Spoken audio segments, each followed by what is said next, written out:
तर नमस्कार, मराठी किचनमध्ये सगळ्यांचं खूप स्वागत आहे।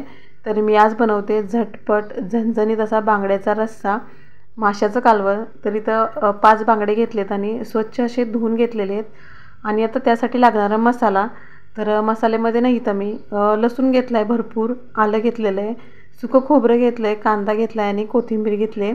तर हा सगळा मसाला चांगला असा मी मिक्सरमध्ये घालून बारीक वाटून घेते। आणि हा सगळा मसाला मी कच्चाच घेतला आहे, भाजून घेतला नव्हता।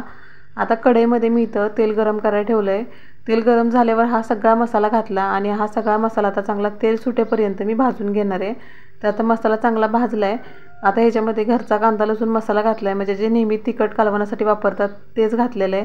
त्याच्यानंतर इथं मच्छी मसाला घातलेला आहे अर्धा चमचा। आणि आता हे सगळं मी चांगलं मिक्स करून घेते आणि मस्त मिक्स करून झालं आहे। आता ह्याच्यामध्ये मी एक अर्धी वाटी मी पाणी घालते। मिक्सरच्या भांड्यामध्ये मसाला वाटला आहे तर त्याच्यामध्येच मी पाणी घेतलं आहे आणि अर्धी वाटी पाणी घालून हा मसाला चांगला परत मिक्स करून घेतला, म्हणजे जे आपण कांदा लसूण मसाला सगळं मिक्स होईल चांगलं। आता झाकण घालते आणि याला 5 मिनटं बारीक गॅसवरती तेल सुटेपर्यंत वाफ काढते।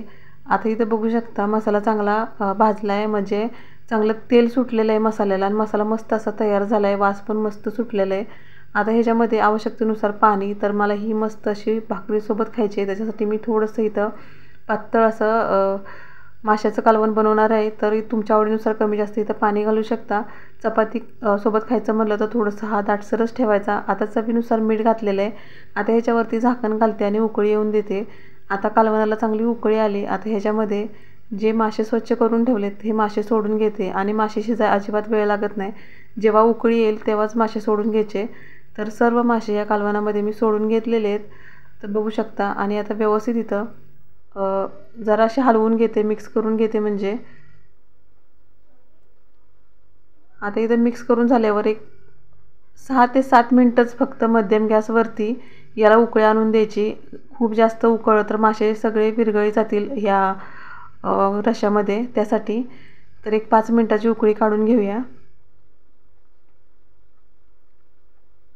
आणि अगदी झटपट झणझणीत असा हा माशाचा रस्सा, माशाचं कालवण तयार झालं आहे। आमच्याकडे कालवणच बोलतात, त्याच्यामुळे माझ्या तोंडासारखं कालवणच हा शब्द येतो। तर इथं मस्त झणझणीत बांगड्याचं कालवण तयार झालं आहे, तर बघू शकता किती छान दिसतं आहे। तर अगदी साध्या आणि सोप्या पद्धतीने केलेलं हे बांगड्याचं कालवण तुम्हाला आवडलं का? आवडलं असेल तर तुम्ही नक्की करून बघा।